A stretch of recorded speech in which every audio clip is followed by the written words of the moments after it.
Okay.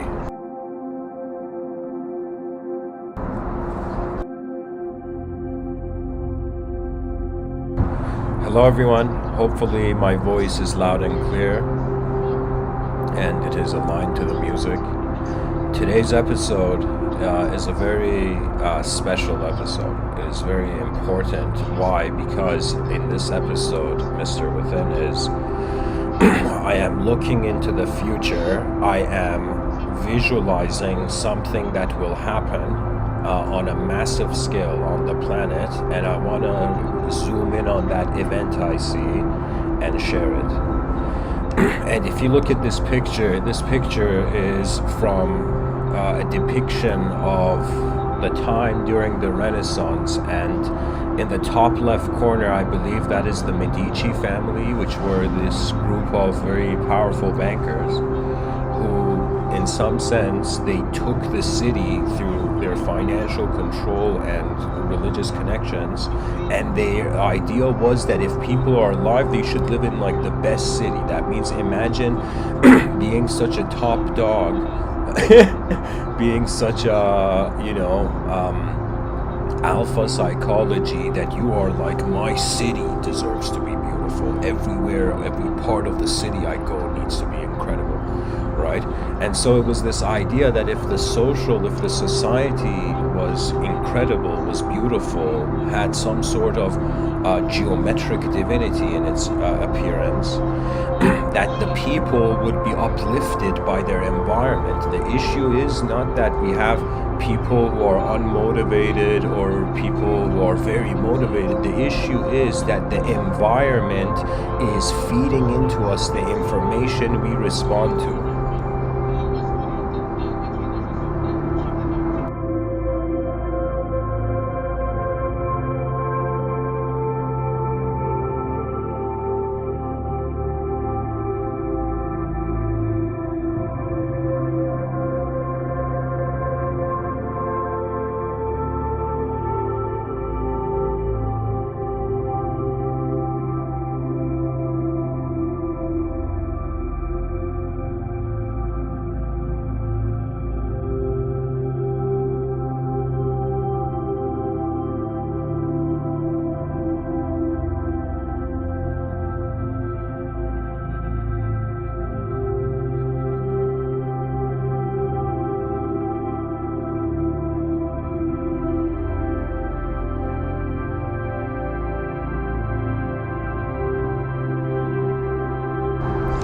Anyways, this whole picture that I've chosen for the wallpaper, this is a part of it. And on the right side of the picture, I'm going to make visible the whole picture. So on the right side, you see the whole picture. And if you zoom into this picture, you'll notice that from the sky, there is a light beam hitting someone inside this house. Hitting this lady in the house. And what this is implying is that creativity is part of life, but it is also part of the human expression in a major way. And so now I can dive into the topic. Let me just adjust this picture. And if the background music is too loud, please let me know, whoever's listening.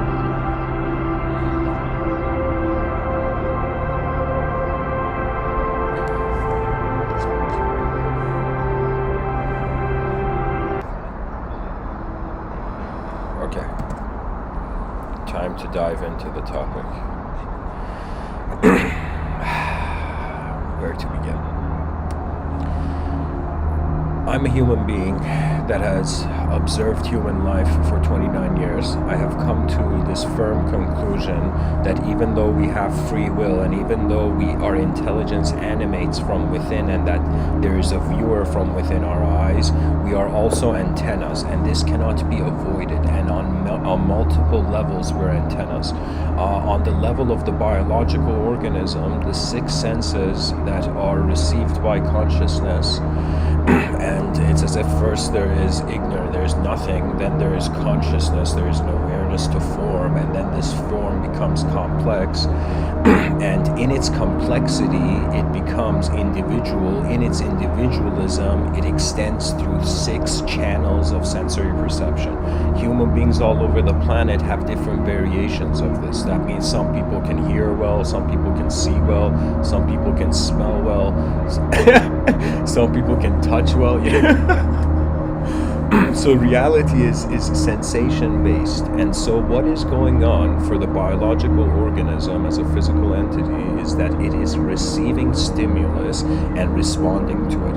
Whether you're a soldier in Normandy, like Saving Private Ryan, and you have that aftershock, that sort of shell shock where it's like the sound just takes you into a different vicinity of psychology. So we receive our environment just like an antenna. Now, what happens with this antenna on a biological level? Let's just entertain the model of the body, mind, soul, which is a traditional trio of how intelligence has been perceived. Body suggests the known. The soul suggests, body suggests the 100% unknown. The body suggests the 100% known. The soul suggests the 100% unknown, and the mind is just chilling in between. The mind is like the bridge. 50% we know it, what's up with it, 50% we don't. And this is why I'm concluding that we're an antenna, and the significance of this as it impacts 8 billion people, as 8 billion people suddenly realize they're antennas. Something cool is going to happen with that.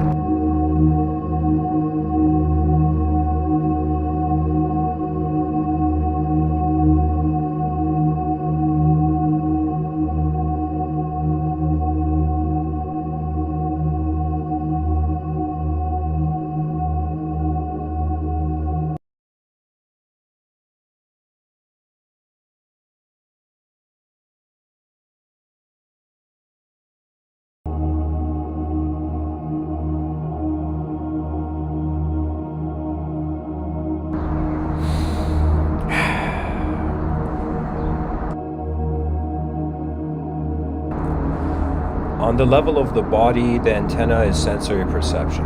The sensory perception becomes content for us to animate our individuality with. Individuality is contentless at its core as awareness. This is even prior to consciousness. The term consciousness is used because the attention is conditional to form. But if you discover the nature of your attention as a being on this earth as unconditional, and this is why there is an emphasis in ancient traditions, wisdom traditions, on love, unconditional love, or unconditional peace. You know, there are some human beings that they're not just seeking for an external world peace, which is late to the show, but it is in some sense, some people are seeking for inner peace. And inner peace means that the conditions of the environment do not define your mind.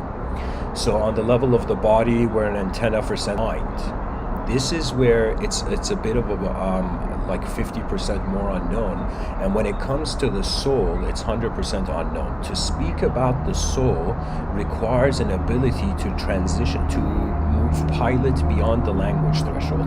In order to do that, the reality stretches. In order for the reality to stretch, a poetic technique needs to be implemented, which is the exaggeration of reality to the degree that it makes us able to perceive something in our inner realms. That's the value of poetry. So the body is an antenna. The mind is receiving through the body phenomenology, and not only through the body. There is ways our minds can move that have nothing to do with the outer realms. In the same way where a human being suddenly decides to, start dancing, or a human being starts doing something that is irrelevant to the environment. It could be the echoes of the past. It could be how our memories are like films that we're still characters in, and even though we're living in the present moment, those films from the past have an influence. They influence us.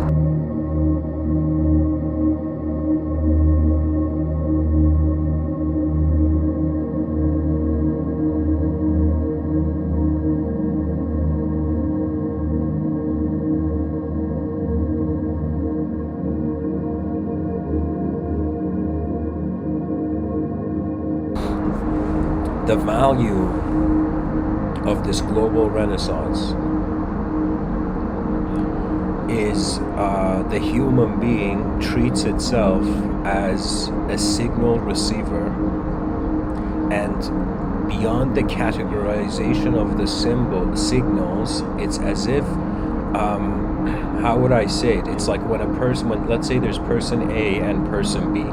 Person B, and let's say person A and person B, they're alive in Pompeii. Pompeii is the story, is a historic event in Greece, I believe, where what happens is that a mountain, while it's raining, lava from a mountain bursts out and in some sense turns the people into stone through a unique act of nature. And this implication, I want the listeners to for a second visualize like a thought experiment, that there's a person A in Pompeii and there's a person B in Pompeii. Person B has noticed the lava coming down from the mountain and runs to person A, and he says to person A, run, get out of here, there's lava coming, the apocalypse our apocalypse has found us.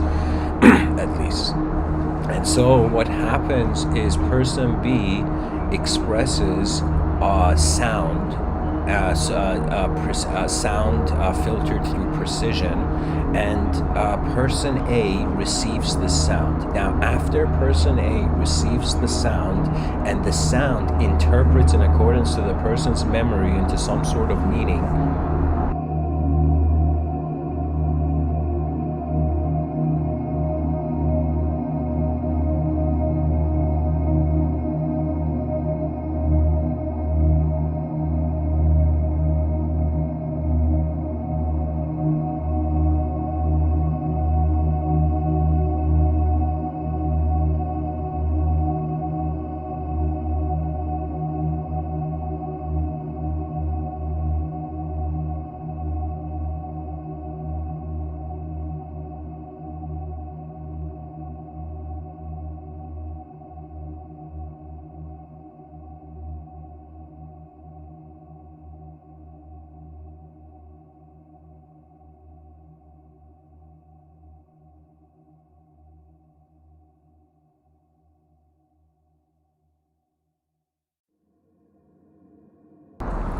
person A, like an antenna, receives a world as a signal. So we can say our view of the world, our world view, is updating in accordance to the signals we receive. The landscape is infinite. This universe is strange, even though we're temporarily here. There is so much space where sometimes I look at this world and how big it is, and I feel it's like this world is not just made for human beings. We, for example, look at an ant, on an anthill, like a group of ants carrying something, like an object, like let's say a sugar cube. A group of ants are carrying this sugar cube. As these ants are moving this cube, they have no clue that human beings are observing them. The ant may think that this world is just built for ants. I don't know who it was. I think it was either Aristotle or Socrates, one of these ancient Greek philosophers, who made this observation that if other animal species became conscious and they wanted to fathom a sort of relationship with the universal intelligence, their god would look like them. That means dolphins would have a dolphin-looking god. Human beings would have a sort of human-looking god. Ants would have an ant-looking god if they suddenly became conscious of where they are, right? I think it was Aristotle who said this. I could be wrong though. So anyways, there was this view of us receiving our signals and its meaning coming through us. But if the ant has no clue why, for example, political leaders are giving a speech, okay, the ant cannot fathom the greater utility of the world.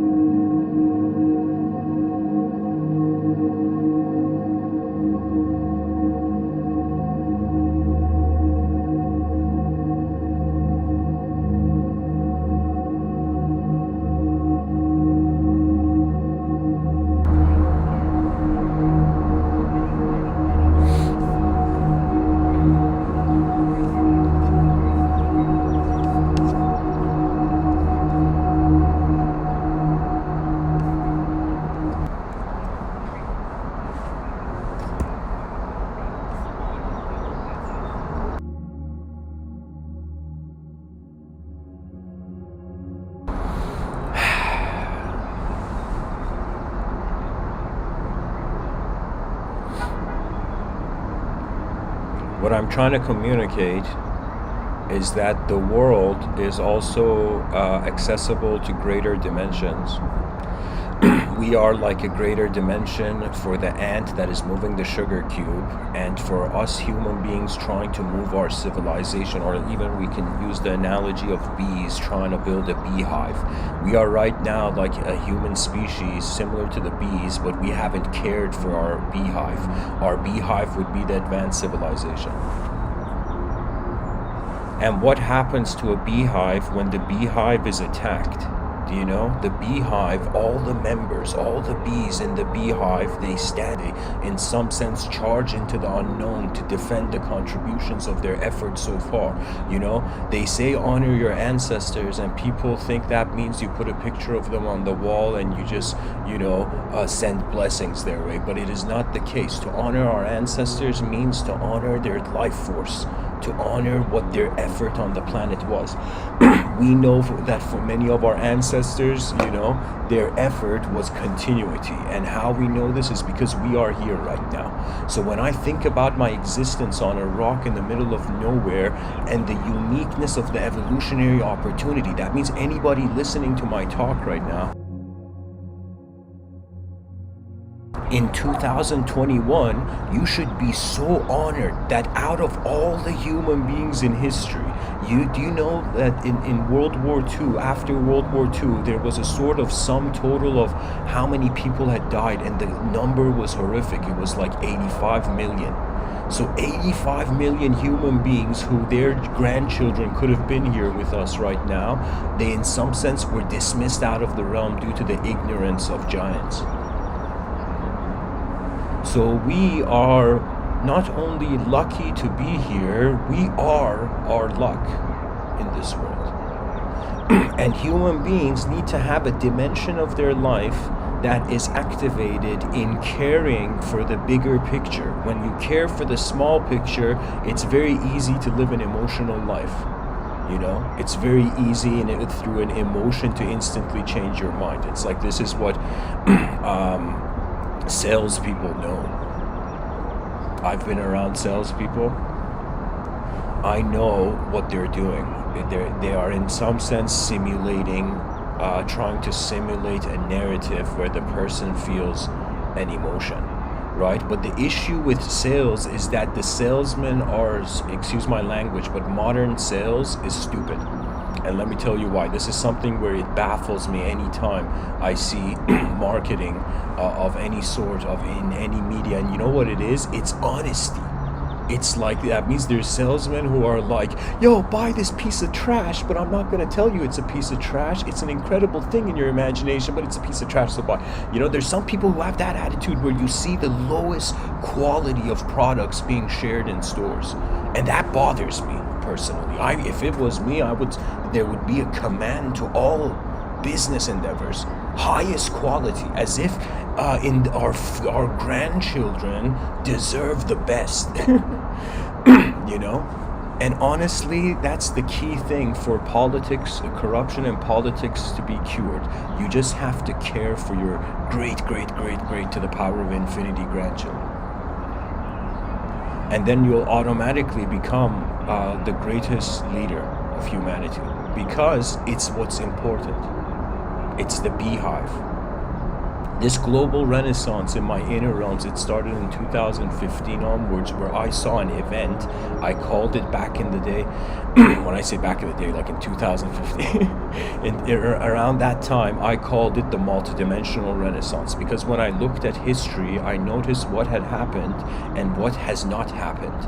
And what has not happened is a multidimensional global renaissance. That means parts of the world were like hit with special waves by the sun, imagine, and in some sense the people of that area suddenly got a sort of revolutionary shift in their perspective towards the new, right? And life is about the new. So the option is you either fill up your mind with the past and all the possibilities it could have been and function through that turbulence, or you pilot straight to the future.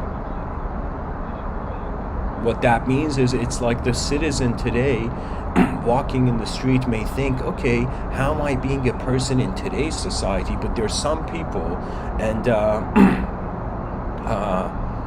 who in some sense when they walk in society, whatever they see, they are comparing the present to a greater future. This is where the word great is very important. Greatness is not others thinking you're great. That is nonsense. It is strategy, the efficient strategy implemented. That means everything has an algorithm. Any person on this planet who has solved the Rubik's Cube knows that it's an algorithm. And any person who has succeeded in any system, you have to implement the proper algorithm for it to go forth.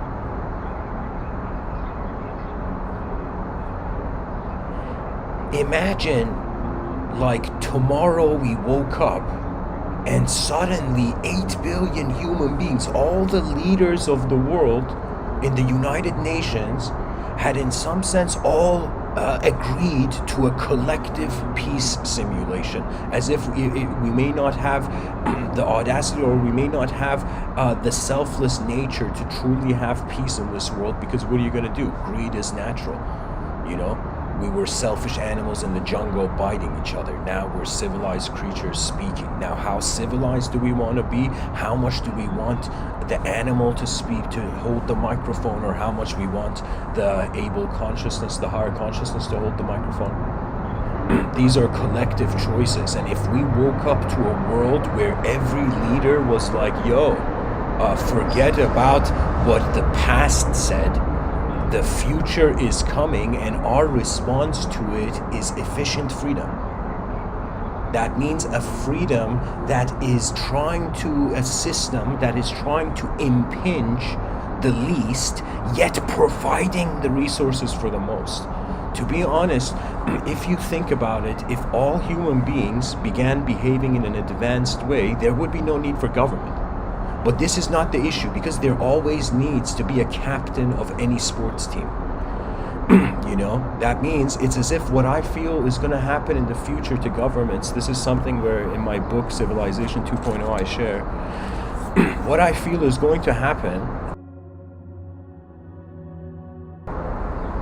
is that governments are going to become sub-nations. So the word SUB dash is going to be in front of all the nations, and they are going to be subcategories of a greater collective, but not a greater collective that is forcing everybody to be in one state. The challenge of human life is we are like a color palette, 8 billion different types of colors on the planet, and these colors have to paint in the society, has to use this color to paint something new, you know?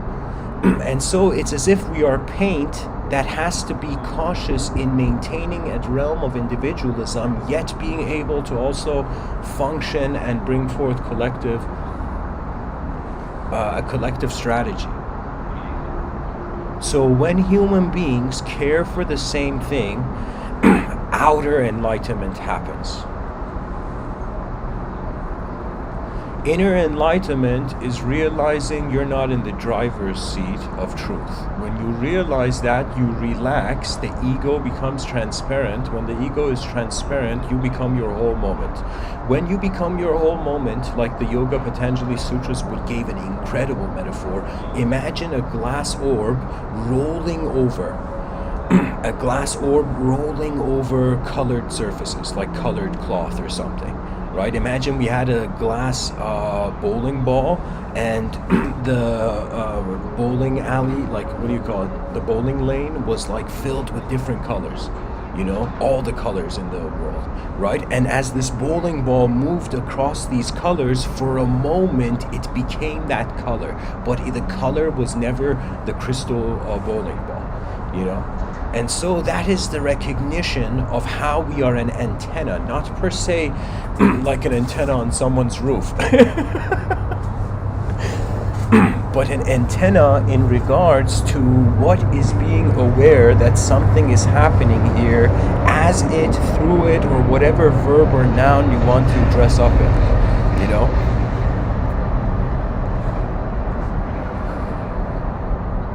That means you can totally see. Imagine you were walking back in the day in this picture that I've shared, and imagine you're one of these people who in some sense are in a society where the outer realms are not just gray and dirty, do you know? where sidewalks are not small. I feel sidewalks are designed too small, like there's this much space in the world, you know.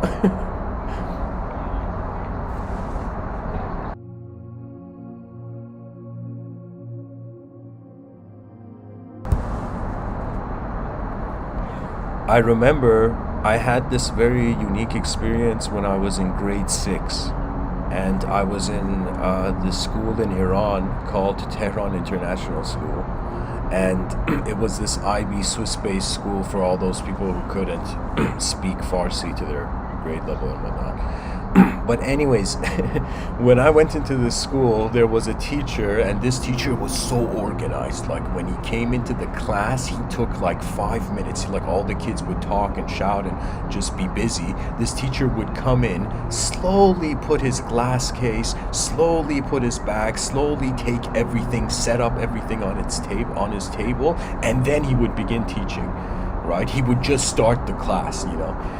As if he didn't care if the kids listened. He was performing. He was doing his own performance, you know. Those teachers that look at a student and they're like, shut the fuck. The teacher's like, be quiet, kid. What the fuck? You know, like those teachers actually are not performers. They are security guards of states of attention. They're not a teacher, you know. Because it's two roles. That means there should be, if the educational system really wanted quiet kids to listen, then there should have been a second teacher who was just there to make the kids quiet. In Japan, they have a head, what do you call it? They have a representative for each grade. You know, a person who represents that grade, and that person is like the cool kid that manages everybody so the teacher feels happy or something.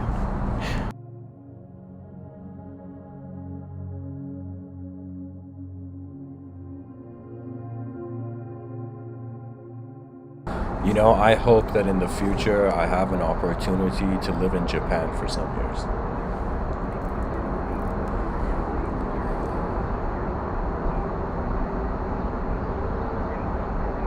One of the most conscious cultures, I would say.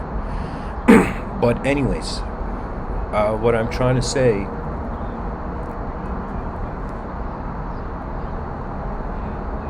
is that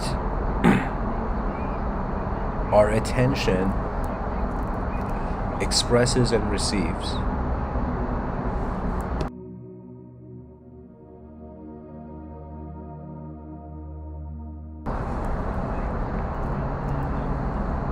And if we treat ourselves as space, like that glass orb metaphor, in any moment there is no self, there is just the glass orb being on whatever information there is. Like right now, I'm sitting on a balcony giving a podcast. I'm a podcaster, you know, on a balcony.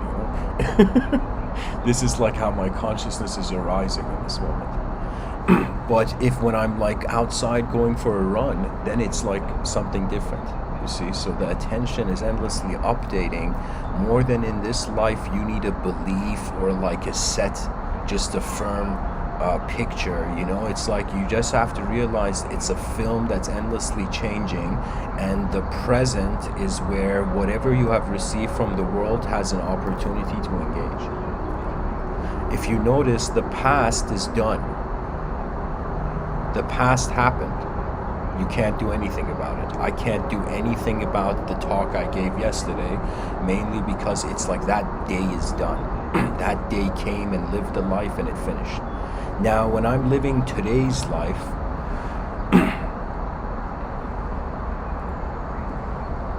it starts from a neutrality of observance.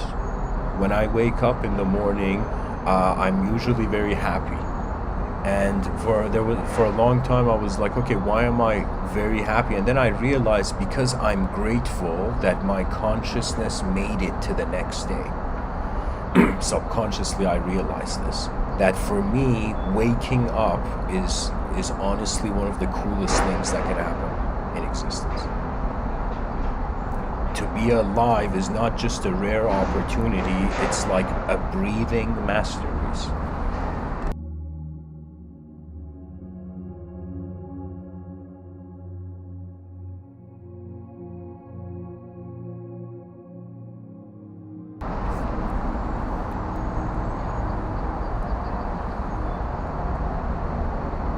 One of the most important quotes that human beings need to know, it's from the poet Rumi.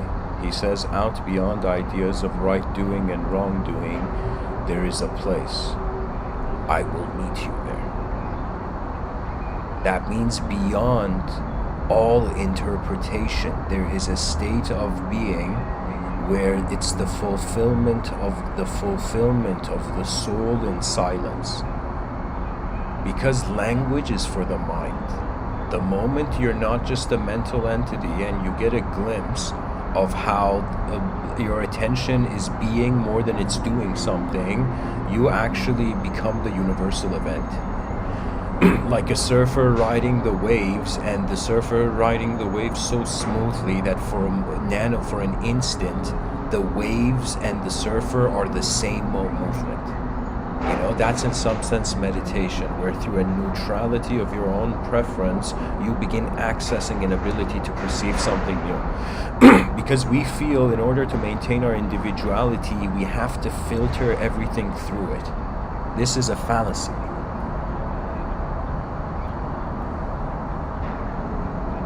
In the chat section, Aziz says, tell us why skipping stages is bad, red to orange example. First of all, the whole point of this talk is that good and bad is the karma. It is the interpretation of the karma. But what is moving in the moment, it transcends good and bad. The reason I don't talk about it, I'm not like one of those people who tell people, okay, you have to do this, and then you got to do that, and once you've done that, you can do this. You know, it's not the case, because life is too unknown.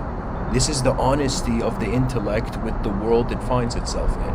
Because it is unknown, you can't shape the moment. That means how ridiculous would it, imagine, like right now there's an iced cappuccino in front of me. Imagine I'm like, I say something like, the universe is an iced cappuccino. And imagine every person suddenly thinks the universe is an iced cappuccino. It would be the most ridiculous phenomena that could happen. The whole point of the multidimensional people to be like one another. It's for each person who is unique in accordance to their DNA to find their greatest strategy and implement it. To find their advanced state of being. And this advanced state, for some people, it's going to be activity oriented. Let's say you're a person who your life is simple, you know. Let's say what's funny? We make fun of those Amazonian tribes that have no sense that there's a greater culture and civilization going on. You know, they're like isolated in the forests.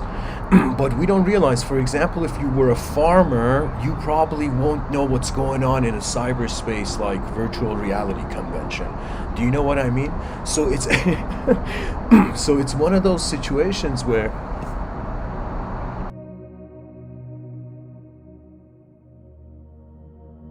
because we don't know everything, we can't be absolutist. And because it's not just nothing, because something is happening here, we can't be dismissed. We can't dismiss meaning. As long as there is something moving on the surface of the rock, there is a meaning to life.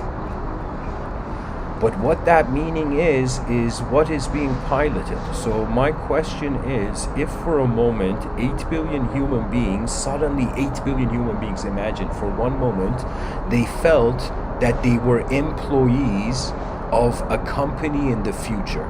But this company in the future, its owners are our grandchildren, you know? And so how we behave, how we value things is our future. I can't emphasize this enough. Sometimes people, I think at least, I don't know, when I give these talks, it's like a coin. I only get to hear the talk from the side of sharing it, but I can never like hear it. Do you know? I mean, later on I can hear the talks, but I'm like, I can't hear it like how the audience hears it. So that's impossible.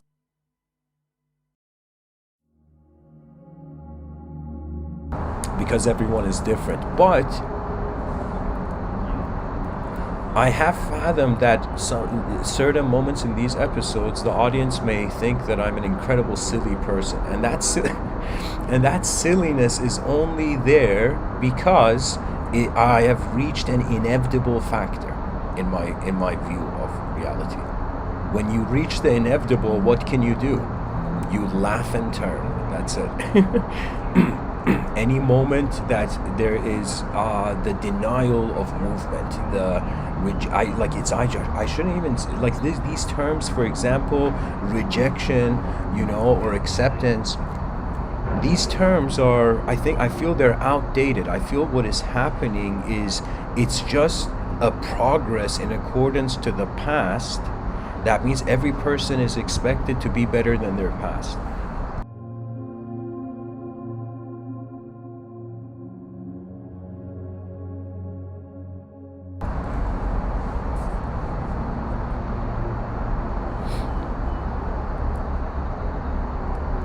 It's as if freeing human beings from time. So for a moment, they can actually look at what's going on without having to have an instant conclusion for it. The rawness of direct experience is beyond language. Like Lao Tzu knew this. Lao Tzu, this Chinese philosopher from 1,000 years ago, and also, in a sense, Confucius's mentor, guru.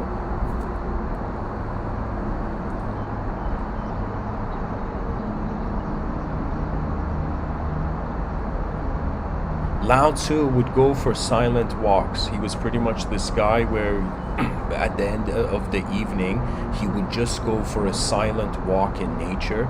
And the point was anybody who would speak was dismissed, and he would never, in some sense, engage. So what I mean by that is that Lao Tzu, there's a story where he was with a disciple, and him and the disciple go, and the disciple knows this is a silent walk, so they're just super silent. And in that silence,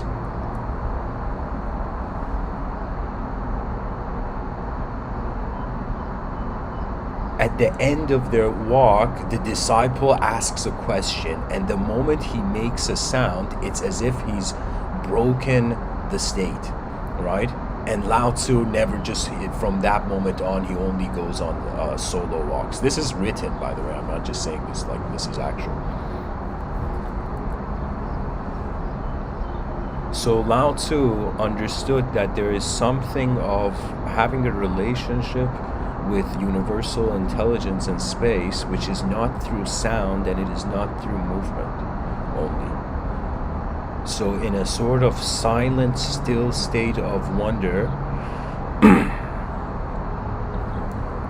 a state where there is some awe, that it's awesome. The mystery of your own eyes is greater than the bark of any, is louder than the bark of any doctrine, any dogma. I am telling you, when I give these talks, I hope those people who are listening to me, they are not obsessed with language having to be reality. Language is like you know what it is? It's like a unique art. It's a technology, to be honest. Language can be used to create, or it can be used to destroy. Those people who use language destructively don't realize they are programming their subconscious for negative karma. This is why there was a moment in my life where I suddenly noticed, I'm like, why have I ever said something negative? Why? Why has that language even extended? And it was a sort of enlightening moment where you realize that your psychology is the sum total of your choices and their echoes.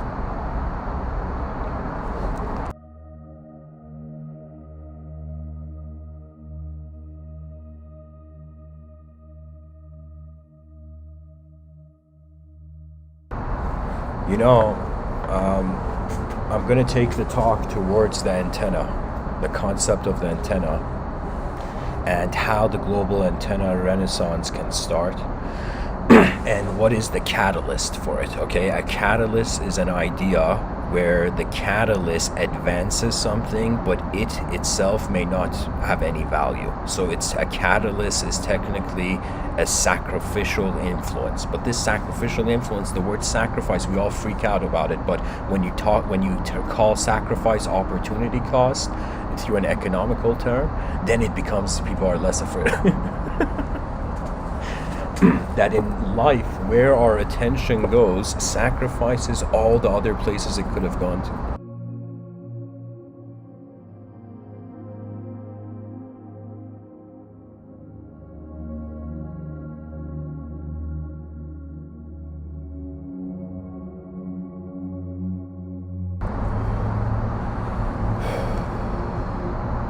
When it comes to first, the global antenna renaissance. Let me get this out of the way. The antenna renaissance, just to zoom into it a little bit more, every human being realizes that they have a relationship with the known and the unknown. We have dismissed the unknown out of fear of infinity and out of fear of not fitting into the cultural puzzle.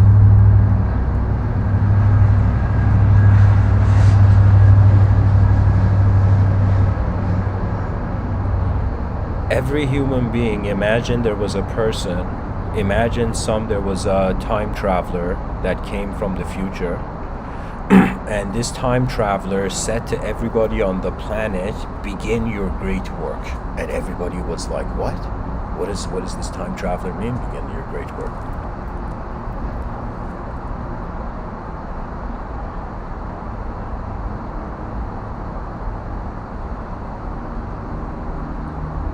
And everybody suddenly realizes that their great work is the effort of their intelligence to provide their report on life to the future generations. It means a new appreciation that we're not just physical bodies that have to follow the instinct of the animal. We are a mind. This mind means for a second the narrative of the animal has to be put on pause, and the attention has to go on the source of the free will and what the context of the concept the person considers themselves is. So the context is the key thing. That's the whole thing about knowledge. When you look at anything, it's a concept either in a context or it's a context for a certain concept. With this mentality, you can not know 100%, but you can know reality. That means in any situation I found in myself, I have thought about the context. That means what is motivating this sort of experience. It's pretty much like a human being being like, yo, why is this happening right now in front of me? You know, it's like, why am I here in this moment? Why is this moment happening? You know, why am I in this state? And one's strategy towards their own suffering is really a sort of not enlightenment, but it is the memories required. You know, they say the master appears when the student is ready. What that means is when the intelligence is capable of receiving, the potential arises. The opportunities find you automatically.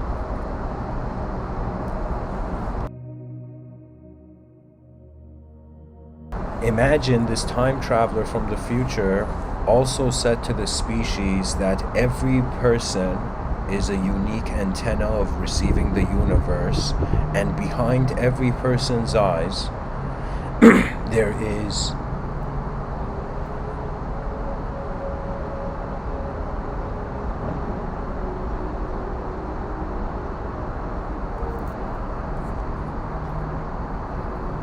libraries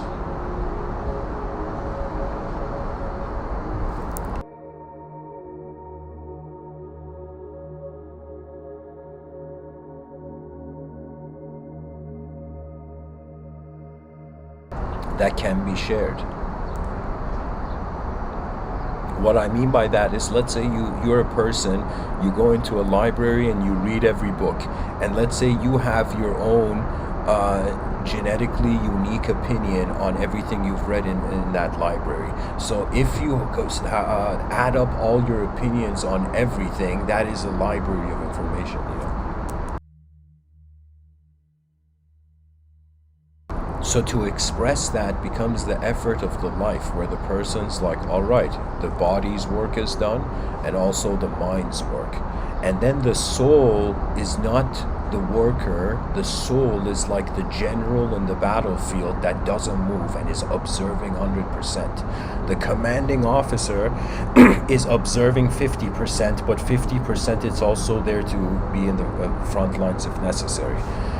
And you know, the soldiers are in the front lines, you know, pure. The soldiers know exactly what's going on in the war. You know, the general doesn't. And the whole point of the victory of the army has to do with the ability and the efficiency of communication. Because communication is the transportation of information through human beings, through form. So the soul is like a general. One's soul, poetically, the Atman is the ultimate witness. That means the universe is looking through your eyes. You've named it like whatever, you know. That's what's going on. And when it's the universe looking through your eyes, and the moment there's a suggestion, just a tad suggestion of universality, it's over for individualism. Not that it's over, but there is so much more.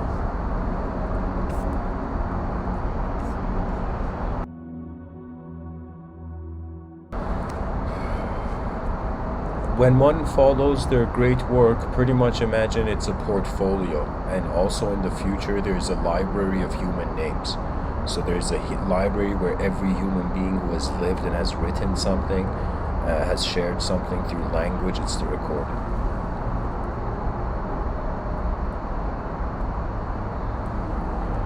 The great library of human language.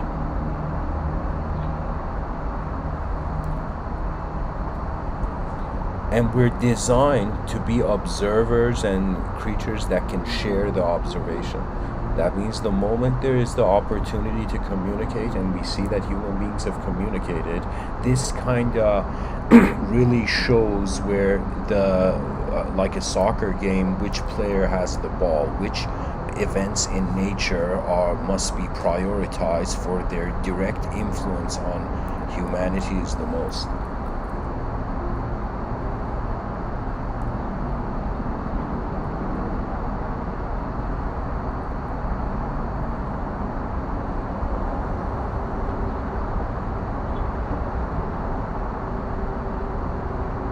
You know, in a scientific sense, we have the concept of potential energy becoming kinetic. Someone sitting, the way we interpret their energy is that it has a potential to move. You know, when someone moves, you know, we see that it's as if that potential animated, right? So our potential is infinitely unknown, and our kinetic is finitely known. Yeah. It's like the best thing temporary creatures can do is to share the efficient visions of their mind and help advance the species somehow. That means everybody can kind of like, you know, donate a bit of their time to care for the civilization. And what I mean by this is that only attention, because the future is not going to be monetary. Right now it is, but I think I'll give it like, there's no way in 1,000 years we're gonna have money. No way. Like, people are gonna get bored of that transaction. You know, just that exchange. I think it's gonna, because the way the animal is we want things fast. You know, we want our food delivered fast. We want our Wi-Fi fast. You know, we want our podcasts fast. You know.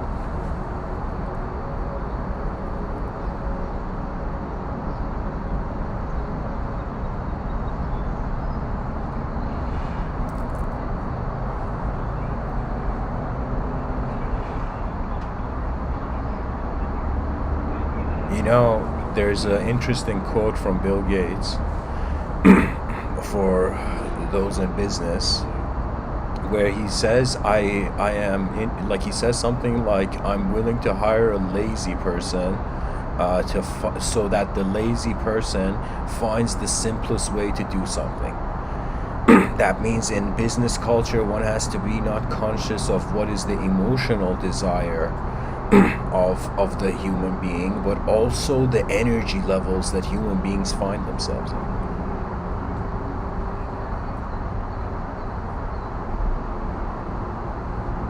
If you notice, ever since technology arose, man's imagination has become more and more real. What that means is virtual reality is a testament to what's stepped out of our mind into the world. Like, it's fascinating. Technology, people may be like, yeah, machine gun the machines, But it's one of those things where technology should be treated like an alien. It should be treated like another species. Like, for example, people who have dogs, pet owners, they have a sort of affinity for the symbiosis of them existing alongside their pet, But for people who, let's say an alien comes down to Earth and we have to be like, all right, this alien has to go join society somehow, but we can't be that cruel, The greatest strategy our species has in the future is to display kindness to any outer phenomena. Why? Because that kindness is echoed to. That means what we are is responded to by the eyes of the invisible.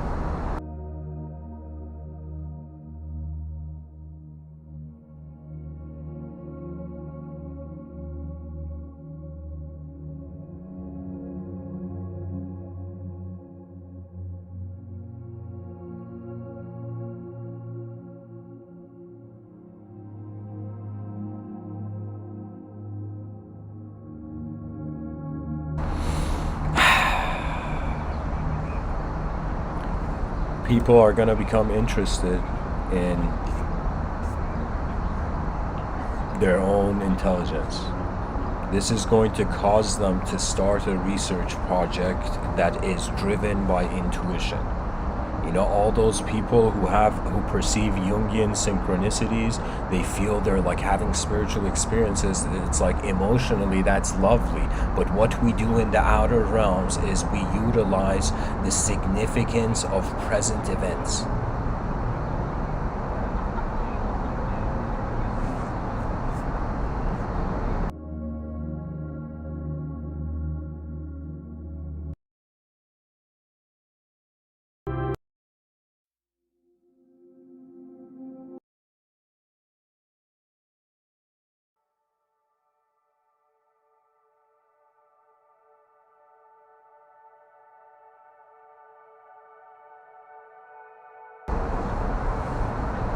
At a certain point in my life, I also looked into the concept of the polymath. The polymath is a very unique idea. It is how a human being finds ability in different dimensions of the life event. And how one does this is that it requires the fool's honesty plus a sincerity for the advancement of the future. This is how I will share it. That I don't know about,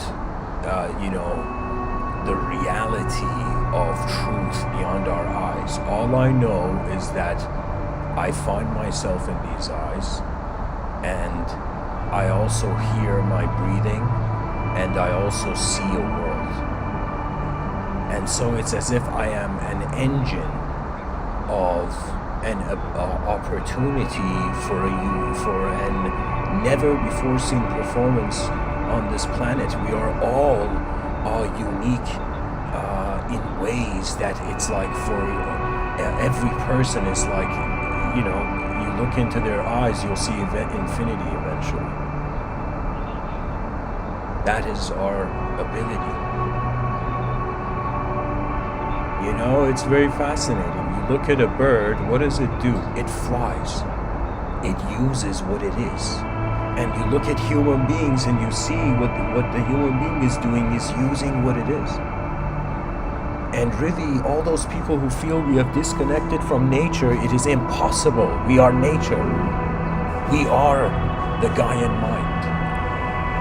It has never not been.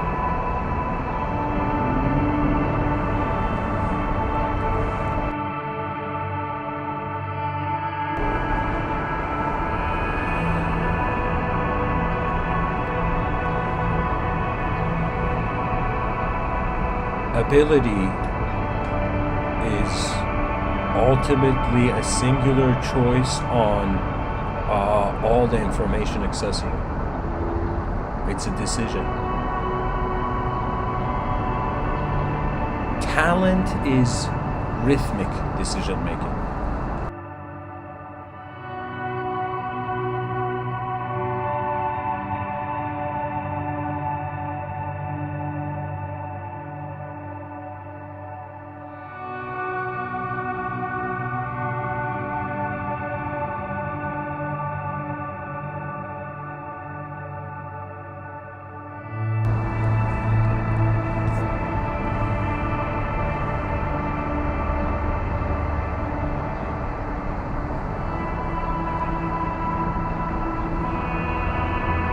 Our heart beats unconditionally.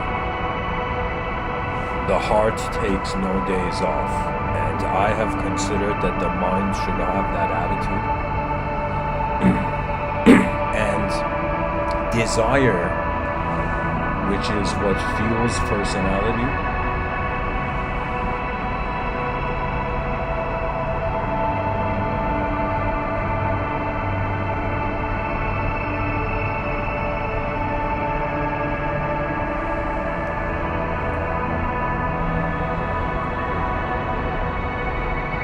what you look at becomes you.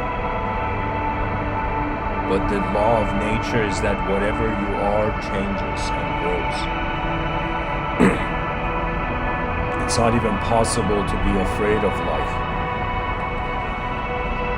Because one cannot be afraid of themselves simply because one cannot know themselves. You cannot fear what you do not know. You know? That means I've thought about the concept of death and just this instantaneous exit. That means death is kind of like, you know what it is? It's like ejecting from an airplane if it suddenly finds you. But if the person goes the path of Mahasamadhi and the way they have expressed themselves in this life has been decent enough for the world soul to notice, then reality happens in a strange way, where it becomes it's like in an instant the spirit of Bhakti Yoga finds you. That means it's like, I was talking about emotions in the last episode, but I will tell you, there are moments where universal emotions find you, and universal emotions are an emotion in response to what is seen in a macrocosmic way. That means it's like right now I can think of myself, as a person on a planet, or I can think of myself as just a person on a balcony. Do you know what I mean? So those are two different views, and based on the identity chosen, how universal you want to see reality,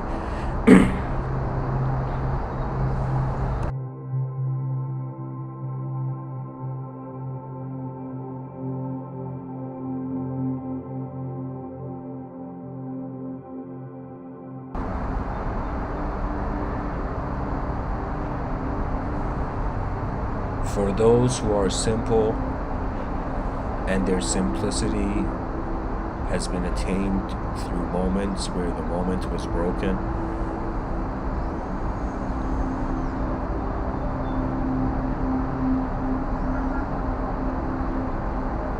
truth is how we realize what is moving the body is everything.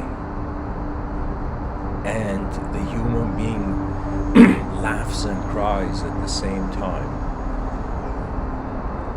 because the simplicity of reality is the ultimate connector. That means if you understand how to do something simply, and in anything you go, you figure out where the simplicity of that system is, like the knowledge comes forth. I am telling you, the concept of the polymath is not a person, it is a state.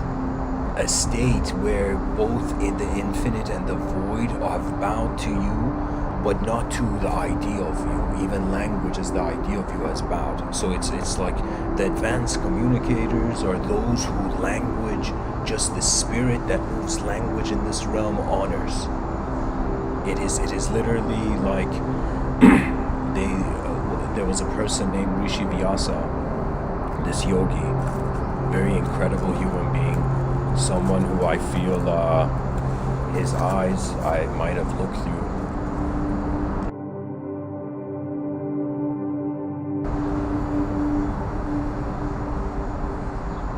Rishi Vyasa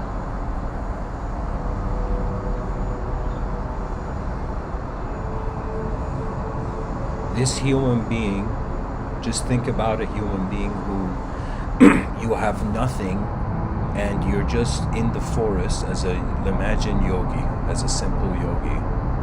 And suddenly, by the universe, you are called forth. This is what working with the divine means. So Rishi Vyasa follows his moment as if his moment is alive, and every moment it is giving him signs, clues, updates.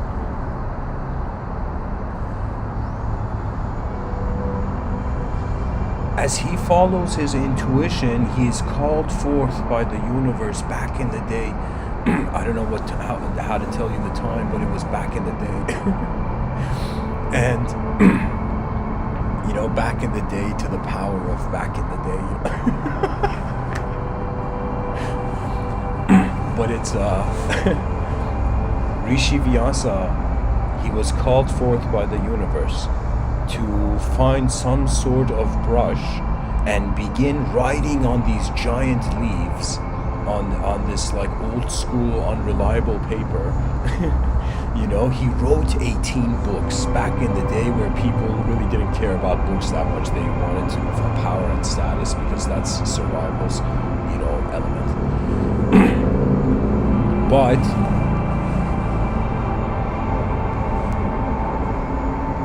Rishi Vyasa writes the 18 Puranas, important works of literature for society, to enlighten society, and then he is not satisfied. So imagine writing 18 books on leaves, back in the day, and the reason you're doing it is because like the logos of the universe is like, yo, do this, And so Rishi Vyasa is doing this, but at the end, when he finishes the 18 books, his free will is not content with the universal reality.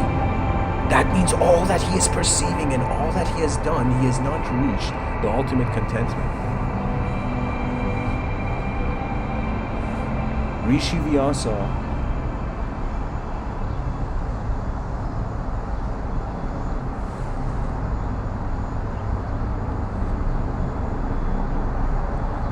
an angel comes to him,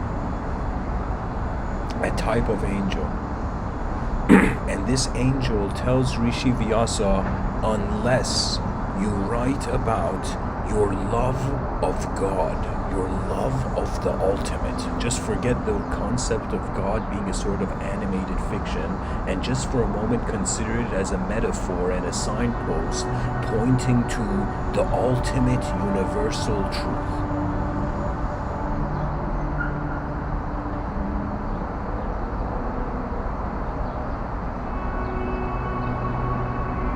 This is very key, because this means you as a human being forget all the, excuse my language, but how would I say it?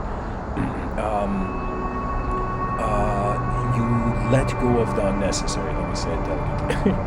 You let go of the unnecessary and for a moment you witness. And so Rishi Vyasa, when the angel came to him, the reason angels come to people is because the person has become desireless. There is nothing else for their inner realms to, in some sense, project. A freedom by preferences design. So that's when an angel came to Rishi Vyasa. This is how I've considered it. An angel comes to Rishi Vyasa, and Rishi Vyasa realizes that to write about his love for the ultimate means to explain the ultimate. And there was a specific term for this, Vedic term for this, which I, first of all, can't pronounce probably, but also can't find at this moment. But so he starts a great work where he is writing back in the day on a leaf about his love for the supreme reality, and that book becomes the Bhagavad Gita, Shri Bhagavatam. So it becomes this book where God, he's like, look at how smart Rishi Vyasa was, where he created the relationship as man, as if God came to man rather than man went to God, because that is unfathomable, impossible in the sense of individualism. So God came to man, and when Rishi Vyasa wrote about this, it was about man's curiosity for the ultimate. And my audience, I hope, are those human beings on this planet where for a moment it has occurred to them, whoa, what's going on here? Like, why are we all on this rock floating in the middle of nothing? So this is like of importance, critical importance. We realize we're hovering in the middle of nowhere, and language is self-made. So now we have to polish the language, sculpt the future, and allow the philosophers to roar again.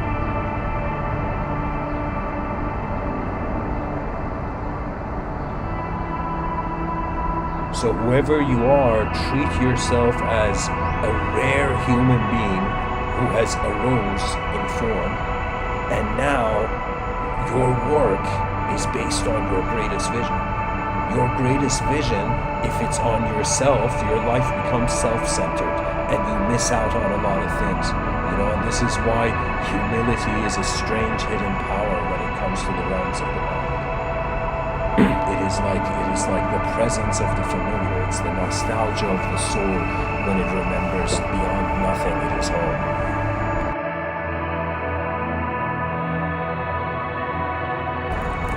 Fear is a distraction for access to the ultimate.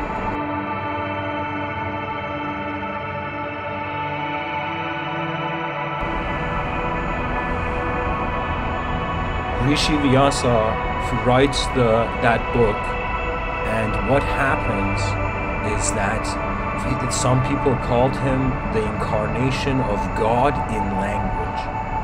Like, it's so epic. But the thing about that is that because he was, for his time, he was an unknown phenomenon. Like, can you imagine? It's like somebody came to Rishi Vyasa and it's like, yo man, what are you doing? And he's like, I'm writing books for the future. It's like, what? It's like, buddy, let's go find some food to eat. Like, what are we... But Rishi Vyasa was there. He had listened to the moment, not getting distracted by what he had to be to himself, but rather what was being and how he is already a part of it. You see, when I say advanced communicators in these talks, when I say that, I mean, if you look at this universal sector, and if you saw intelligence's expression as a sort of communication, you would see we are the most advanced intelligence here. That means all the animals on the planet, if they could speak, imagine suddenly we found a technology that we could understand any animal, and any animal could understand us. Let's say we found some technology in the future that could do that. Imagine all the animals gathered, and we suddenly were like, yo animals, we can hear you now, we can talk to all of you now, and all the animals remain silent, and we're like, yo, why these animals don't talk?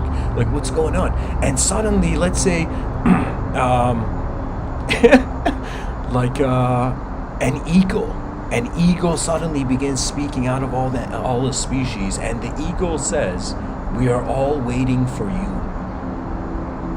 That means the animals are waiting for our superior intelligence to enlighten them, but not through ignorance, through peaceful symbiosis, as if we are so advanced that we began caring for the blind spot of inferior species, where there is no branding horror, where there is no, in some sense, us having a fixed view on what nature has to be and living in a box filled with photographs, not realizing reality is an unknown film and its direction is universal.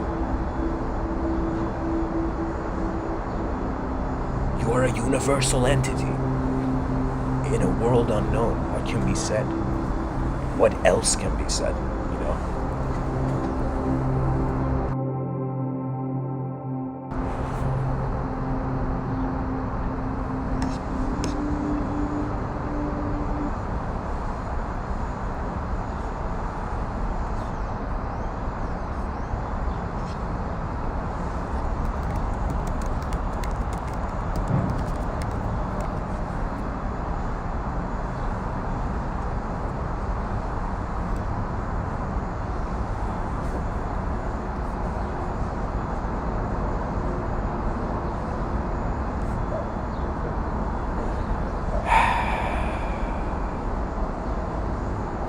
8 billion human beings, they realize that their intelligence is advanced. We are here to communicate. Communication should not be limited in accordance to society. Society is built upon communication. Any moment you can kind of add intensity to, intelligence to, or you can take away intelligence from, A person is a multidimensional being. Multidimensionality means nobody can be judged in one dimension of appearance, in one state of appearance. There's hidden dimensions to everybody. Or as this great saying goes, I don't know who said it, but it was someone who said everybody is fighting a battle you cannot see. And that is the most intensity of reality, that every human being is looking at the world, looking at themselves, and that story that animates is their strength in how they pilot into the realm. Because many pilots of consciousness are going to arrive, landing, technologies where the ancients would smile and the future would celebrate. Because if all our ancestors could say something to us in one word, it would just be in two words. I feel history is just looking at human being and saying, keep going. Advance. Honestly, it's the best word in existence, I can.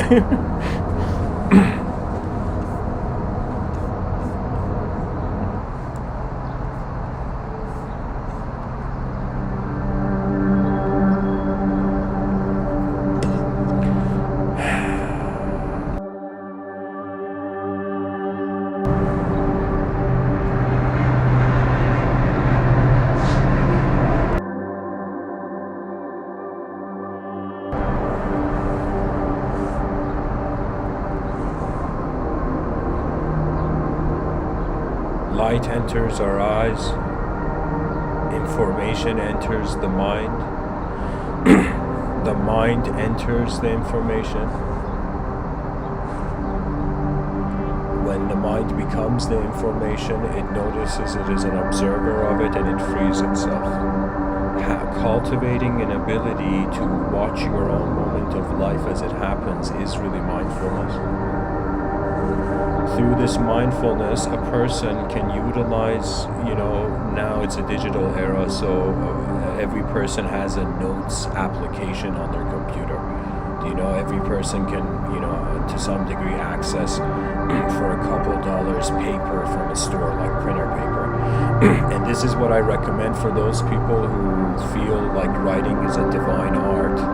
I would tell you that go buy a stack of printer paper if you want to be old school about it, and put a pen on that stack of printer paper, and put that stack of printer paper somewhere in your home where you pass by often.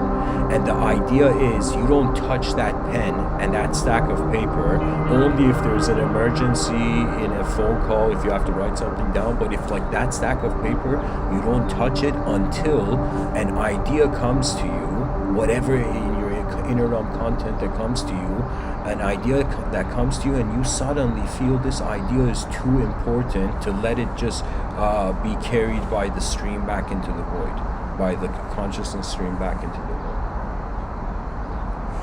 So it becomes a sort of relationship where whenever you get an important idea, you allow yourself to manifest it on the piece of paper. That means it's a time machine for our inner realms, writing.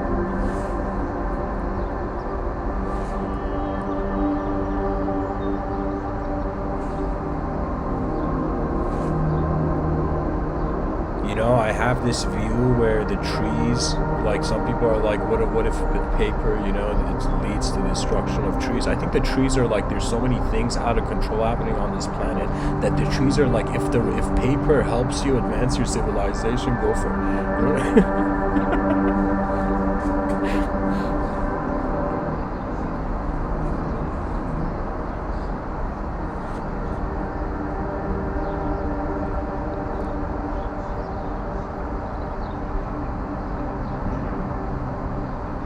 So the algorithm would be find the most advanced in any moment, wonder about the most advanced, efficient vision. Every moment has this, because in any moment we can fathom others on the planet doing what we're doing in a better way. So that means in any moment there's potential for everyone.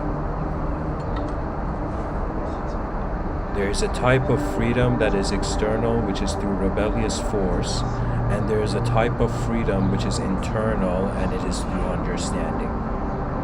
And if you even look at the word understanding, it's pretty much what are we standing under? Like, what is this event?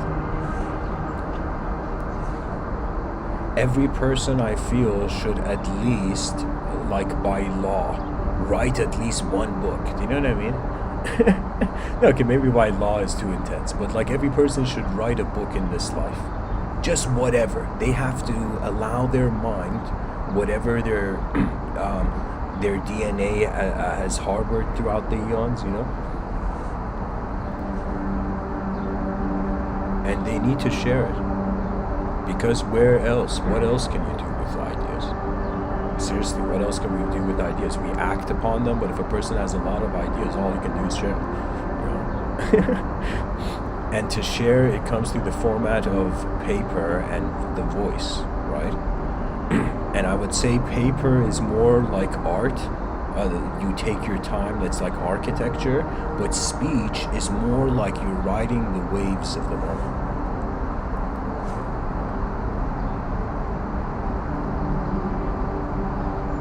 That means every person wondering what their greatest effort of their intelligence is like the key strategy.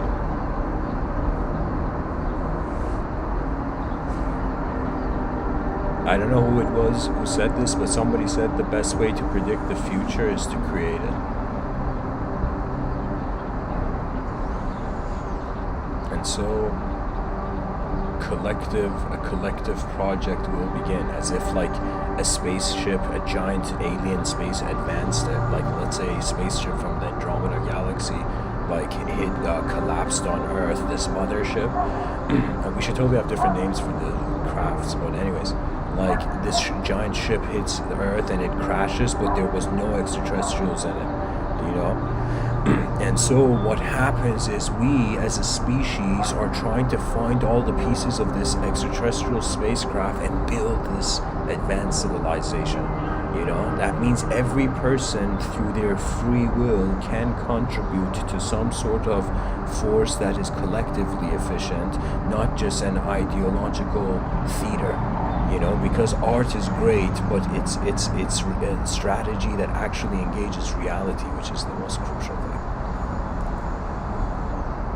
And it's hilarious. People say I don't have the time. Those people, I feel, they don't understand their own sarcasm, because they because not having time means no verb can prioritize a certain emotion for you, and in some sense,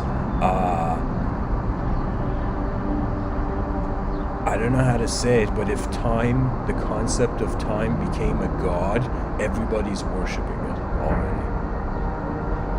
If the concept of time chose to be a god, imagine in the future, this extraterrestrial, this is incredible for a sci-fi idea, I'm going to share it right now. So what I'm perceiving in my inner realms is that imagine a being comes on this planet, this advanced extraterrestrial. We can't define it simply because it's shimmering light, but in a humanoid fashion. Okay?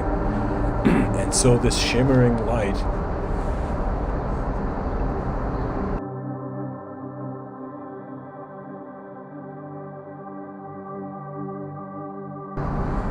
looks at all human beings and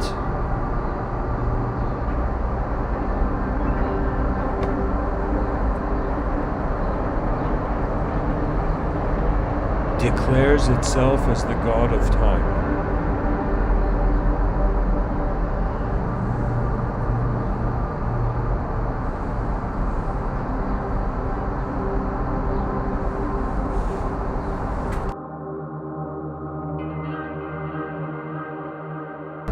Just a second, guys, I gotta make a note here.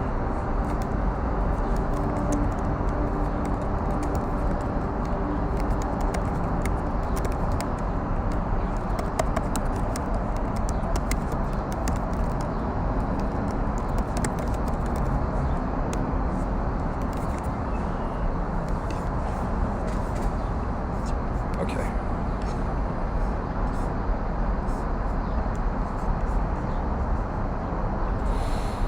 Whew.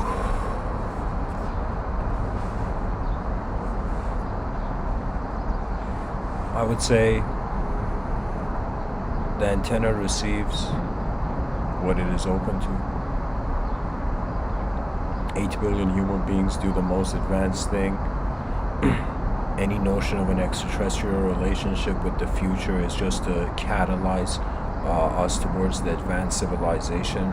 Human evolution can be said to have two routes. One route is the mind moves beyond being a mind, and the body moves beyond being a body.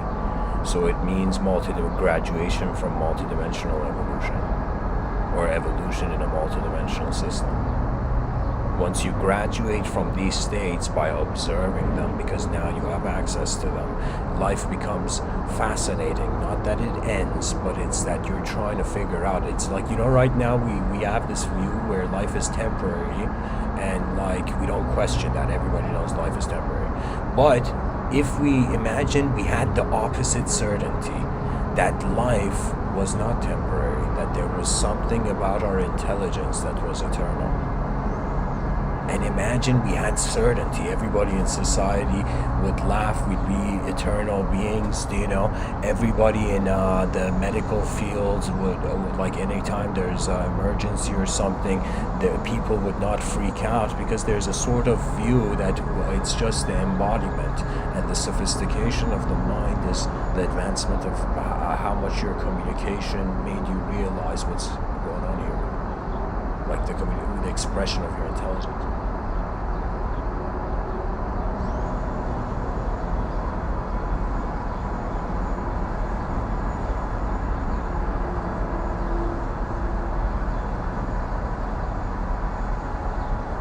Ultimate freedom is now's greatest effort into the future.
It's all about the eyes of creatures on a rock in the middle of nowhere. And so any person can just ask what's the best thing to do here. Individual living has its own value, but collective living has a greater value. And the species hasn't even united yet. Like, we don't even have that concept. And it's strange, you know, it's like unless there's more multidimensional angles, regardless of how much of an inner union we have found.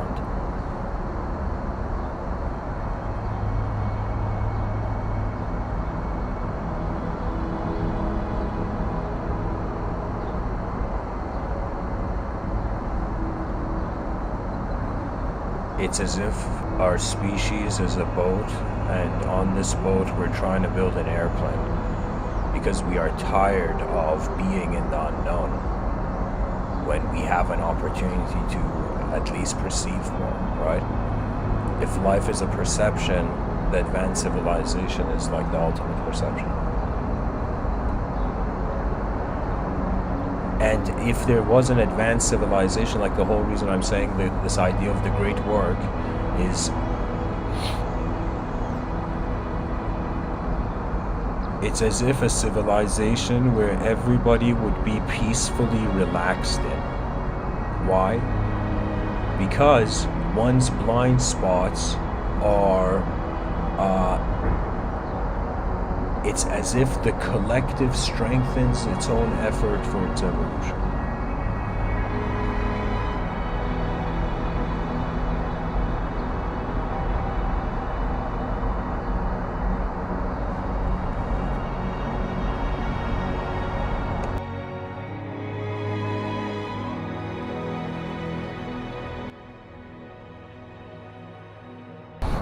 There is so much more to say about this topic of us being an antenna, in which every person for themselves has to figure out what kind of antenna they are.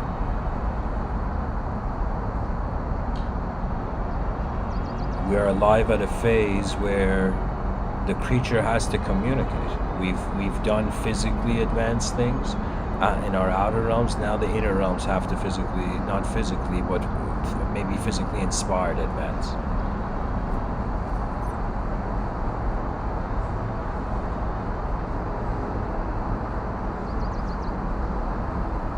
We are the explorers of our eyes' furthest reach.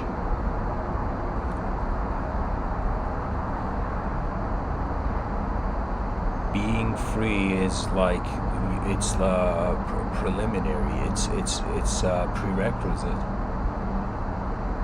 for being able to express in the realm. One has to know their freedom.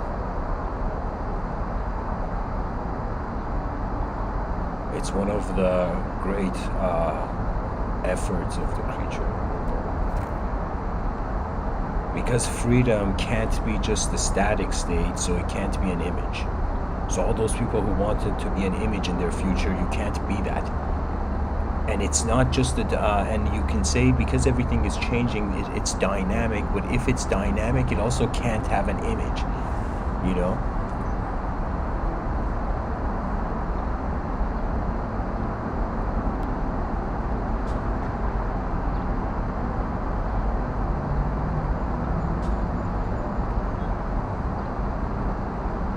It's like you can say synchronicity is a private conversation of the universe with the being through sight.